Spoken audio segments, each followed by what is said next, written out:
Greetings everyone, Slizzle466 here, and welcome to Wild Meta View 3. We're going to be looking at some of the best decks to climb with in Wild, starting with the best deck in the format, which is Even Shaman. So Even Shaman has a lot of great synergy with all the various totems.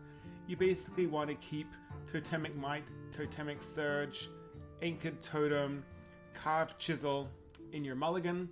You might also keep Devolve against other shamans and priests if you think it's a big priest. And then you basically just make very ridiculous boards early in the game, and then kill your opponent with your board, including Thing from Belows and Gigam Totems. Next up we have Pirate Rogue.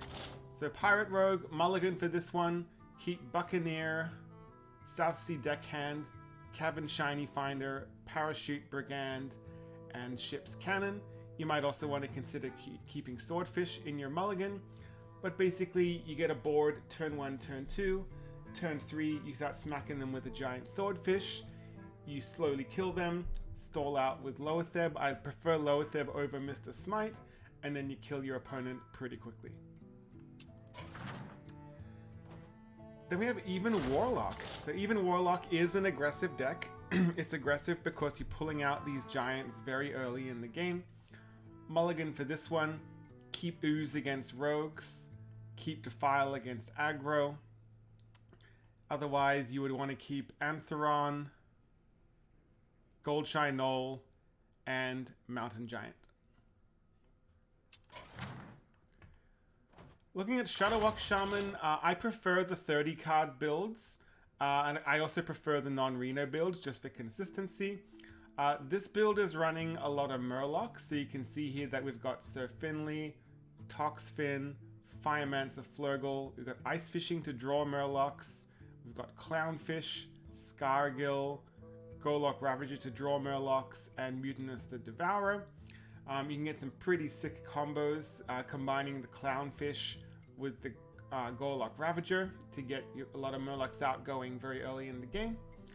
And basically, you just try to eat up your opponent's hand, make them not be able to play spells with Loatheb, freeze their board with Snowfall Guardian, and then do that same thing over and over again with Shudderwock.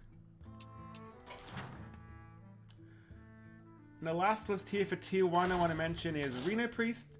Again, I prefer the 30 card builds. The whole point of Reno Priest is you want to play Raza the Chained on turn 5 and Shadow Reaper Anduin on turn 8, and then you slowly ping your opponent away with your hero power, all your cheap spells, and the various other things that you might steal from your opponent.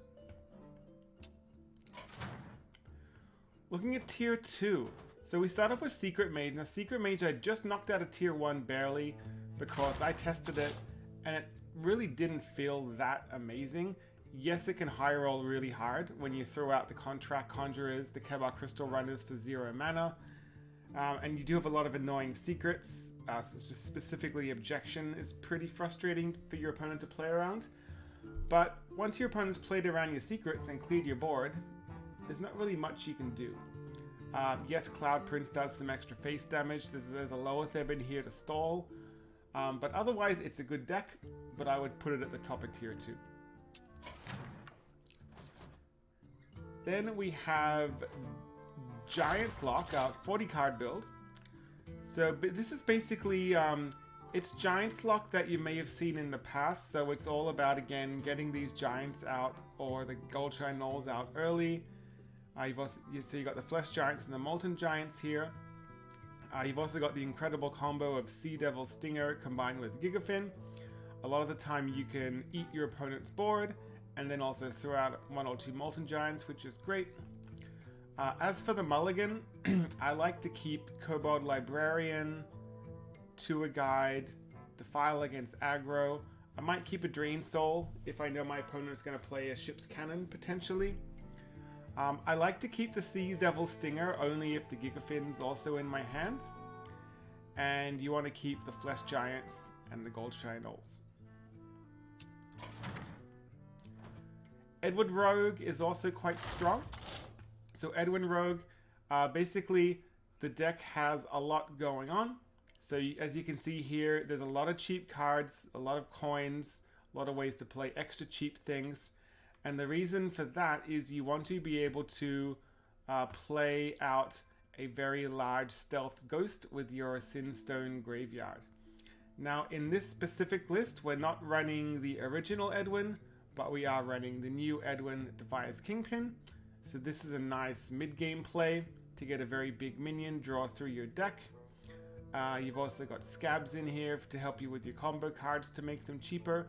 But basically the point of the deck is to make a very large board early in the game that your opponent won't be able to deal with, and then they die. Beast Hunter. Beast Hunter is pretty decent. It is a board-based deck, so if you get your board cleared, it's sometimes hard to get back. But what you're trying to do here is get a lot of your cheap minions out as early as you can. If your opponent's board is a bit difficult to manage, you've got the Dread Scale Serpent Bloom combo, which is great. And essentially what you're trying to do here is play a Tundra Rhino, play a bunch of stuff, and pretty much kill your opponent or get close, preferably in OTK.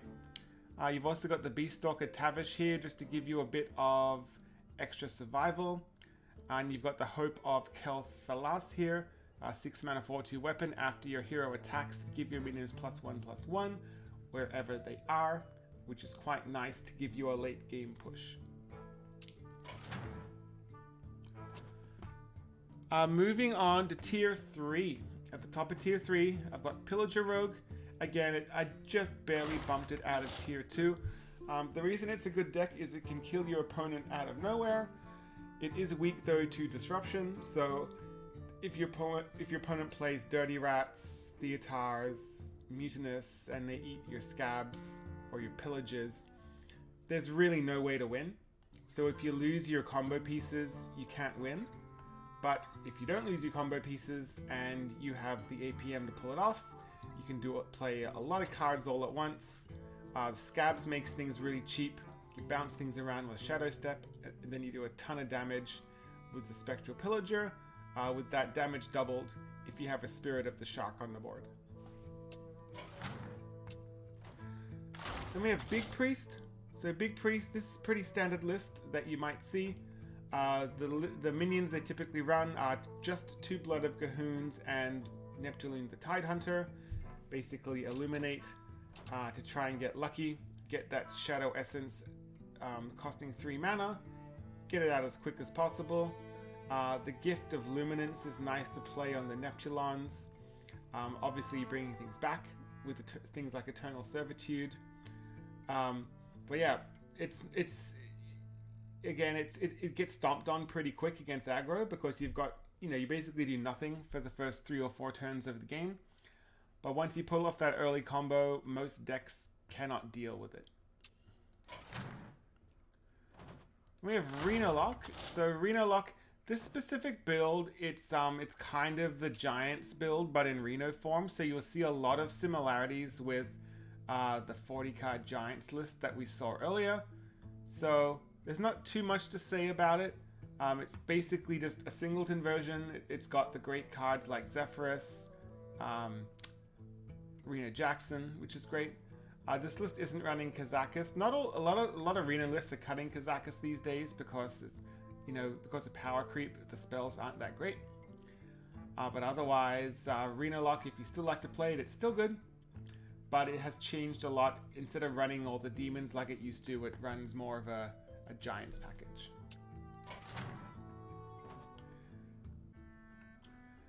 Next up, we have Even Triple Unholy Death Knight.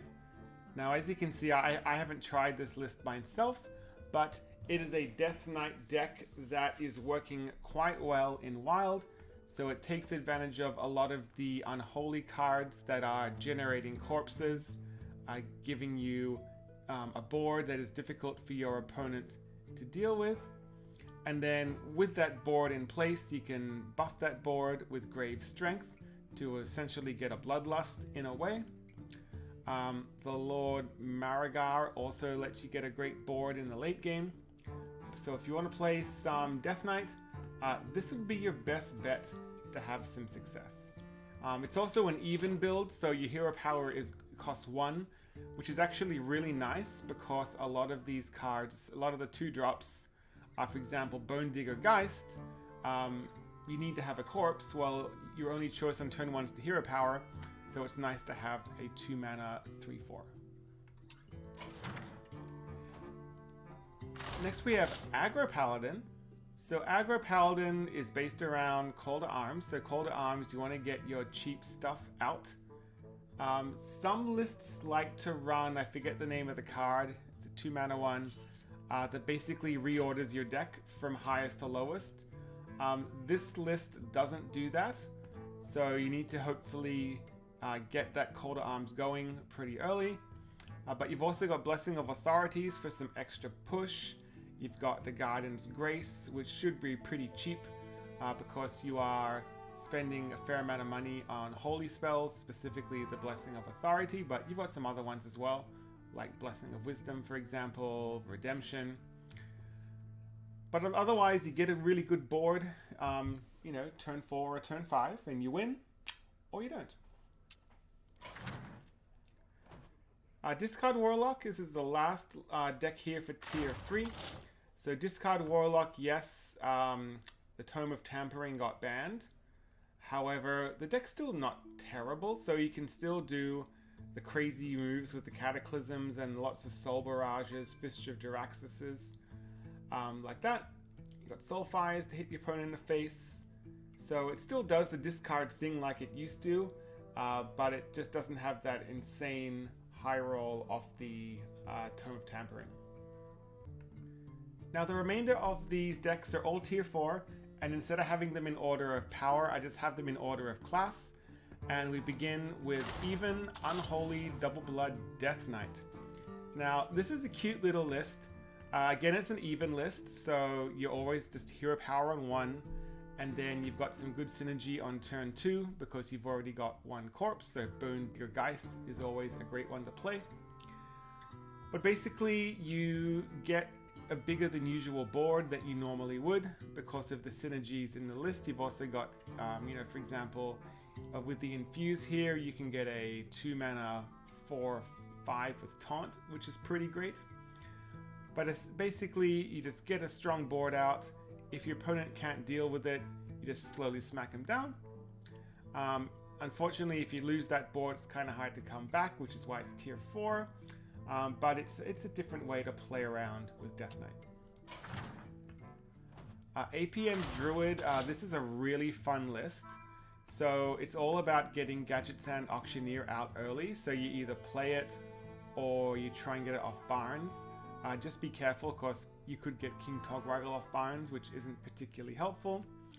But essentially what you are doing, the reason it's APM is once you got that Auctioneer out, you just go crazy with all of your cheap stuff. So you've got a lot of 0-mana spells here.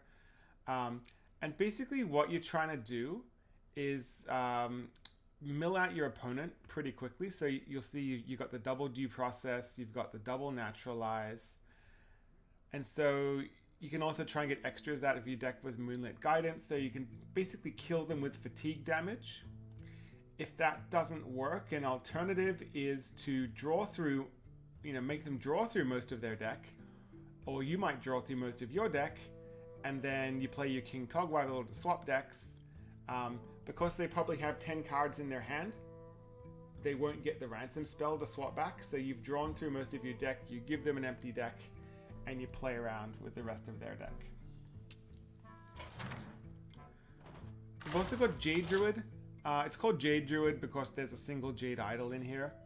But essentially what you're doing here is just unfair Druid things, as Druid likes to do. So, you know, you've got your Wild Heart Guff, you've got your Twig, and your Sphere of Sapience. And the reason for the Anubrakan here is if the Jade plan isn't ready to go yet, you can use the Anubrakan and play, say, a Bran, and then some Astalar Bloodsworns and the pieces that come with it, you'll have a ton of armor that you can use to pull that off. Keep in mind it's the next 3 minions, so do be careful, you know, pulling off the combo. But if that combo doesn't work, you can just play the big green men strategy and grind out your opponent with Jade Golems. Now we've got 2 Reno Hunter lists. I haven't tried these ones myself, so I'll just briefly comment on them.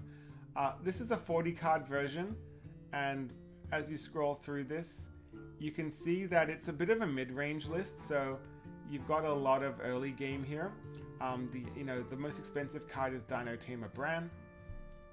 So you're basically just kind of doing like a tempo value hunter thing. And then you got those, you got the Reno to refill, the Zephyrus to help you out. But otherwise, it's just a fun little plug-along Reno Hunter list. There's also a 30-card build that I've seen floating around.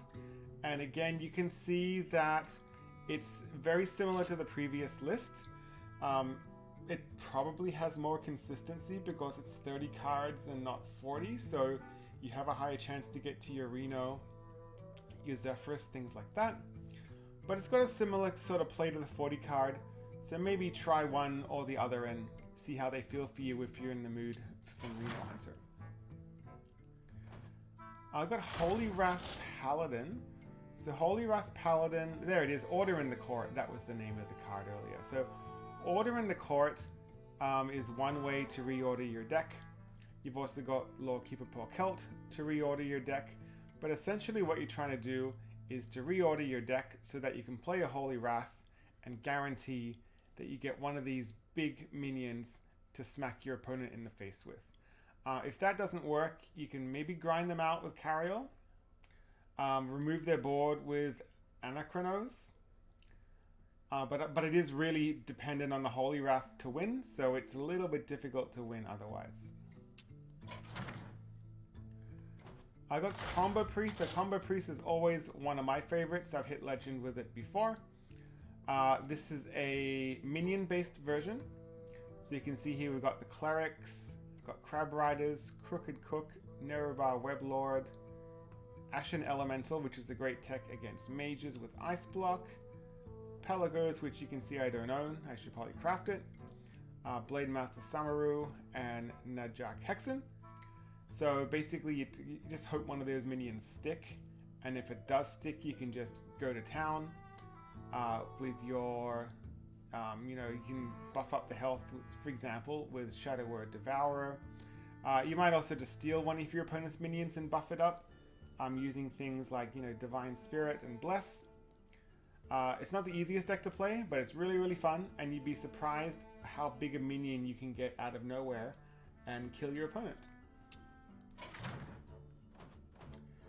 And last but not least, we have Dead Man's Hand Warrior. I don't have much to comment about this list. Yes, it does go infinite with the double Dead Man's Hand. The infinite combo is based around your Overlord Sorfang, your Crash, Stonehole Anchorman, things like that. You got Astalar Bloodsworn in here, which I haven't seen in the past in Dead Man's Hand Warrior, so that's something new. But otherwise, if this is your style, then this is a great list. This is a very well-tested list and will help you climb if you know how to play the archetype properly. So there you go, 23 decks to climb with in Wild. Hopefully you enjoyed this video. You'll find all the deck codes in the description below. If you're a mobile user and it's difficult to copy those codes, there's an easy to enter link to my Discord. You can visit the Deck Lists Only channel, pick up some of those lists. If you want to help support this channel, you can click the subscribe button, click the notification bell, and until next time, hope to see you again.